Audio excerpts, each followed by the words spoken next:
মহান বিজয় দিবস উপলক্ষে জাতীয় বায়তুল মোকাররমের সামনে আছেন, বিজয় র্যালি শুরু করছে বাংলাদেশ জাতীয় ছাত্র শিবির।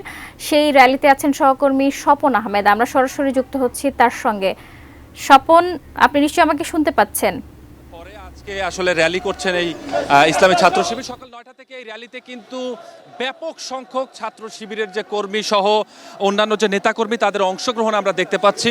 9টা থেকে সকাল 9টার পর থেকে আসলে এই বায়তুল মোকাররম মসজিদের উত্তর গেটের সামনে থেকে র্যালিটি বের হয়ে এখন পর্যন্ত মৎস্য ভবন পার হয়ে র্যালিটির উদ্দেশ্য হচ্ছে শাহবাগ প্রজন্মতট, সেখানে একটি সমাবেশ হবে। আমরা এখানকার যে নেতাকর্মীরা আছে তাদের সাথে কথা বলেছি। তারা বলছেন যে ফ্যাসিজমের যে বিষয়টি ছিল গত 15 বছর এত বড় র্যালি কিন্তু যদিও এই ইসলামী ছাত্র শিবির করতে পারেনি, তবে বিজয়ের আনন্দকে ভাগাভাগি করে নিতে এখন পর্যন্ত প্রচুর সংখ্যক এই নেতাকর্মীরা এখানে উপস্থিত হয়েছেন। আপনারা দেখতেই পাচ্ছেন মাথায় ব্যান্ড, বাংলাদেশ বিজয়ের ব্যান্ড নিয়ে, পাশাপাশি পতাকা। এখানে শুধু পতাকা সহ লাল সবুজের রঙে কিন্তু এই বিজয়ের আনন্দকে ভাগাভাগি করে নিতে এখানে শুধু যে ইসলামী ছাত্র শিবিরের নেতাকর্মী তা নয়, বিভিন্ন ক্যাটাগরির মানুষজন এখানে আমরা তাদেরকে দেখেছি। বিশেষ করে বাচ্চা পোলাপানও এখানে আমরা, বাচ্চা ছেলেপেলেরাও এখানে উপস্থিত হয়েছেন। বিজয়ের আনন্দকে ভাগাভাগি করে নিতে তারা এই র্যালিতে অংশ নিচ্ছেন। মাঠের অলরাউন্ডার আমি, আর ঘরের অলরাউন্ডার টাইলক্স।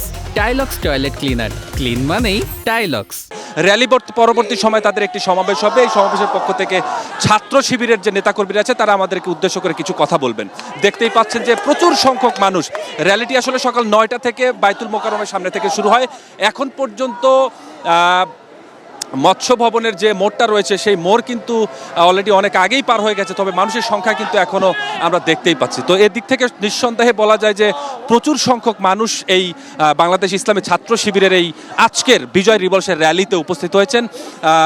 আপনি নিশ্চয়ই দেখতে পাচ্ছেন যে শুধুমাত্র একটি বয়সের মানুষ নয়, বিভিন্ন বয়সী মানুষ, অর্থাৎ ছোট মানুষ থেকে শুরু করে 5 বছর থেকে শুরু করে একদম সেই 50 বছর পর্যন্ত বয়সী মানুষও কিন্তু এখানে উপস্থিত হয়েছেন এবং তাদের এই বিজয়ের আনন্দকে ভাগাভাগি করে নিতেই তারা এই র্যালিতে অংশ নিয়েছেন, এমনটি এখানে যারা উপস্থিত হয়েছেন তারা আমাদেরকে জানিয়েছেন। আপনি দেখতেই পাচ্ছেন যে কত সংখ্যক মানুষ র্যালির সামনের দিকে শাহবাগ পর্যন্ত পৌঁছে গিয়েছে, কিন্তু পেছনের যে র্যালিটির সর্বশেষ অংশ সেটি কিন্তু এখনো মৎস্য ভবন পার হতে পারেনি। তো বিভিন্ন ধাপে ধাপে মানুষ আসলে এগিয়ে যাচ্ছেন, বিজয়ের বিভিন্ন স্লোগান দিয়ে এগিয়ে যাচ্ছেন।